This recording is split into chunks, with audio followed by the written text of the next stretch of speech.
పునికి పుచ్చుకున్నాడు. ఎటువంటి వాడు అంటే ఐఎస్ఐకి చీఫ్గా పనిచేశాడు. ఇప్పుడు ఇదివరకంటే గత ప్రధానమంత్రి ఇమ్రాన్ ఖాన్ వద్దన్నా కానీ ఈయన ఏరికోరి తెచ్చి ఈయన మిలిటరీ అధినేతగా పెట్టారు. ఇతను వచ్చినప్పటి నుంచి కూడా ఇంకొకటి ఏంటంటే ఇతను చాలా సూపర్ రిచ్, 100 కంపెనీలకు అధినేత అంటే. పాకిస్తాన్లో అంత డబ్బున్న రాజకీయ నాయకుడు కానీ సైనిక అధికారి కానీ ఎవరు లేరండి. అంటే ఇటు మతము ఇటు ఇంకోవైపున కంపెనీలు, అంటే సైన్యానికి సరఫరా చేసే సంస్థలు ఉంటాయి కదా, అలాంటి వాటిలో అత్యధిక పెద్ద కార్పొరేట్ తిమింగలం ఈయనేనంట. సో ఈయనకు ఉండాల్సిన లక్షణాలన్నీ ఉన్నాయి. ఆయన వాడిన భాష కూడా ది జగ్లర్ వెయిన్ ఆఫ్ కాశ్మీర్లో జీవనాడు ఎలాగే ఉంది, ఇవన్నీ కూడా ఆయన వచ్చిన రోజు నుంచి రెచ్చగొట్టడం ఒక పనిగా పెట్టుకున్నాడు. రెండోది ట్యాంకులు ఎక్కి మాట్లాడేది.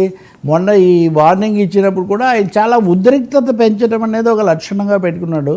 దానికి 2 కారణాలు ఏమంటే ఆయన 3 యుద్ధాలు చేస్తున్నాడు.